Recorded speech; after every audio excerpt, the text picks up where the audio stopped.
This episode begins with a flashback to ancient times when the Holy Sword wielders battled the Void. As the Void was attacking, several elderly individuals, maids, and children were seen taking refuge inside a shelter. Young Celia and young Regina were also seen seeking shelter within.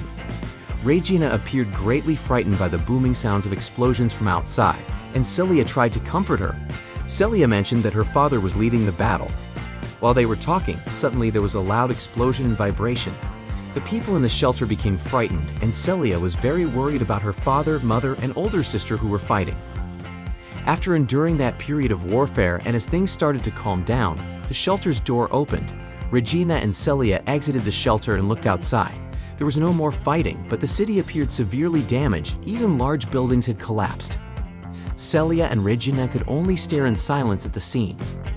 One of the elderly men there was protesting to one of the officers, telling the story of how thousands of elite Excaliburs were fighting against the Void, but none of them were visible now.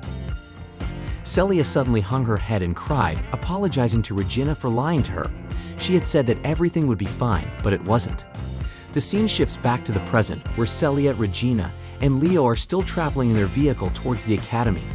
Leo is still amazed by the building, unable to believe that humans could create an island this massive. Regina adds that Assault Garden isn't just an island, it's a massive floating city. Assault Garden's mission is to sail on the sea and be the front line against the Void. Leo is even more astonished, finding it hard to believe that a place that large can move. Celia reports their current situation to her superiors, mentioning that she has brought a child with the Holy Sword there. Regina can't believe that Leo can already awaken the Holy Sword, and Celia says it might be because of his kind heart. Celia tells Leo that from now on, he will live at Excalibur Academy, an educational institution that serves as a training ground for Holy Sword users, and children with powers are required to attend. Regina bids farewell and heads to the dormitory, mentioning that she will shop for dinner, while Celia promises to take care of the procedures and return with Leo. Celia explains that outsiders need to be scanned before entering, and she instructs Leo to go through the scanning door provided. Leo enters through the door, and Celia says she'll wait for him at the exit door. Before entering the scanning room, Leo went to the restroom. Inside the restroom, Leo appeared quite frustrated because his original plan was to awaken the Demon Lord's forces and eliminate all of humanity. But now, human civilization had advanced significantly, and there were also monsters known as the Void. On top of that, his consciousness was now trapped in the body of a young child. Leo decided to summon Blackas and Sherry, his loyal guards from when he was still the Demon Lord. Both of his faithful guards appeared before Leo and greeted him. They remarked that 1,000 years had indeed been quite a long time. Naturally, Blackas and Sherry were taken aback by Leo's current appearance. Leo explained that his reincarnation had failed, and he had returned to his human form from his demon days. With a twinkle in his eyes, Sherry suddenly commented on how adorable his current master looked. Leo appeared angry, considering it an insult, and Sherry promptly apologized to his master. Leo mentioned that he had a request for his guards. His request was for Sherry and Blackas to interrogate the 7th Assault Garden, where they currently were, as well as the other 6 Assault Gardens. Sherry wondered if humans had now surpassed the half-demon race and elven civilization. Leo added that humans were now vastly different from the time before his reincarnation, so he needed to investigate their strength as preparation for raising the Demon Lord's forces. Leo also pointed out that magic was scarce there, so Blackas and Sherry needed to limit their use of magic. Sherry asked about Leo's plans, and Leo responded that he would infiltrate the human warrior training school and gather information. He also acknowledged that he needed food for his small body now. Sherry replied that his master would be provided with food there. Leo replied with a high tone, asking if there was a problem with that. Mumbling softly, Sherry grumbled that he actually wanted to take care of his master, who now looked so adorable. Leo wanted to hear Sherry's words again, but Sherry shyly declined. Finally, Leo sent them both on their way to carry out their orders. After they left, Leo headed to the scanning room. Leo was scanned by various sensors as he entered room after room. When he passed one of the magic energy scanning devices, suddenly an alarm siren blared. Leo immediately concealed his magic energy, and the scanning device stopped its alarm. In his heart, Leo knew that he had to be more careful now. Upon leaving the room, Leo was provided with an ID card that came out of a printer. As he took and examined the ID card, Celia appeared from behind and took the ID card. Celia then took a photo of the ID card with her phone and mentioned that Leo was now ready for the Excalibur examination. Before entering, the Academy needed to record the characteristics of Leo's Excalibur. In his mind, Leo planned to deceive the examination. They both eventually made their way to Celia's vehicle, and before heading back to the dormitory, Celia invited Leo to take a tour of the Academy first. During the journey, Leo saw many magnificent buildings there and people who appeared to be peacefully socializing. Celia explained that Excalibur users were indeed sent to the front lines, but the 7th Assault Garden had never been breached by the Void so far. Until finally, they were close to Excalibur Academy, where the command center and military served as the heart of the city and also supervised the city. Seeing the enormous building, Leo thought to himself that it was much larger than Deathhold, his palace when he was still the Demon Lord. Celia then showed him the classrooms, the main auditorium, the library, and the laboratories.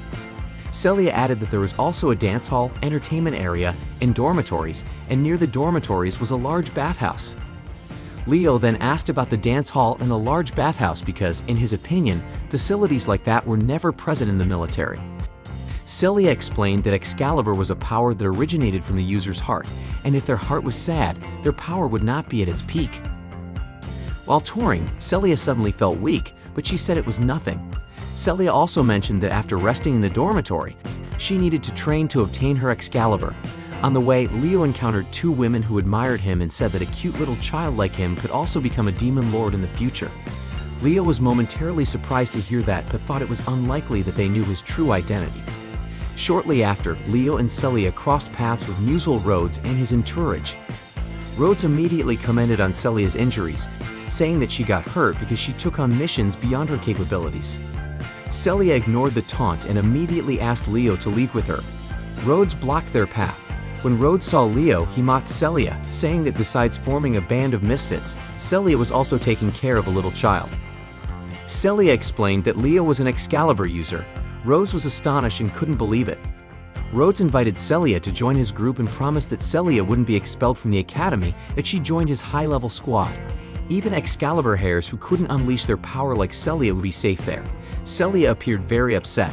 Now Leo knew that Celia was labeled as inheriting her family's power but unable to demonstrate it. Rhodes then said that Celia could just be his collection, gesturing to the women behind him. Leo thought that maybe her Excalibur was some kind of slavery or mind control. Celia firmly declined the offer. Rhodes became very angry because he believed Celia had rejected his kindness.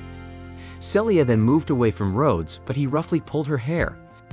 Leo also became angry and immediately shouted at Rhodes. With just his gaze, Leo made Rhodes frightened, causing him to release Celia's hair. Rhodes looked trembling with fear, and he was so frightened that he collapsed and bowed to the ground. Leo pretended to care about Rhodes, whispering in his ear not to misbehave and touch Celia. Rhodes, in anger, tried to stand up and then drew his Excalibur. At that moment, Finney arrived and reprimanded Rhodes for using Excalibur without permission, as it was a violation. Finney also threatened that if Rhodes didn't leave immediately, she would send a video recording of the incident to the supervisors. Rhodes finally decided to leave. In his heart, Leo said that he had been baited by Rhodes' behavior, but he didn't regret it because he was a humble demon lord with limits to his patience. Celia was deeply grateful to Finney, and Finney greeted Leo while introducing herself as an analyst in the squad. With her Excalibur, Finney also measured Leo's body and promised to prepare his uniform. Finney noticed the wounds on Celia's body and apologized for not being able to accompany her on today's mission, as she had a task to investigate unusual magical energy in the ocean. As they talked, Celia suddenly felt weak again, almost causing her to fall. In his heart, Leo thought that perhaps Celia was starting to get dehydrated. In the evening, Celia and Leo finally arrived at Celia's dormitory. Leo commented that the dormitory looked older compared to the one he had seen on the way. Celia explained that the dormitory assignment was based on squad performance. They both finally entered the dorm and went to Regina's room, where she was fast asleep with her shopping items beside her. Celia understood this because Excalibur consumed its user's energy. Celia and Leo then walked to Celia's room. After entering Celia's room, Leo finally dared to ask if it was okay for him to stay in the women's dormitory. Celia replied that it was fine because Leo was still young. In her room, Celia looked very relaxed, and one by one, she started to undress. Leo's face turned red at the sight. Celia then allowed Leo to go ahead and take a bath. From outside the bathroom, Celia asked Leo if he would join her squad once the Excalibur examination was over. Leo hadn't had a chance to answer when he suddenly sneezed because he had taken off his clothes. Celia understood and let Leo answer later. While Leo was showering, Celia suddenly entered the bathroom. Celia immediately commented that Leo was using body soap for his hair when he should be using shampoo. Celia quickly grabbed the shampoo and started applying it to Leo's hair. In his mind, Leo thought that the morals in this world were different from his time. Celia then brought up her offer again, saying that Leo was free to join any squad because his Excalibur was a healer, and many high-level squads would want him. But Celia hoped Leo would join her squad. Leo then asked why she was fighting so hard if her Excalibur hadn't awakened yet. Wouldn't it be better to seek protection instead?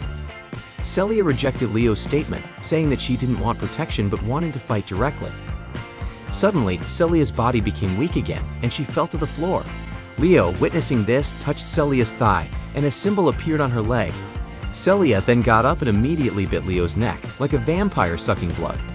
Celia was confused about why her body had moved on its own like that.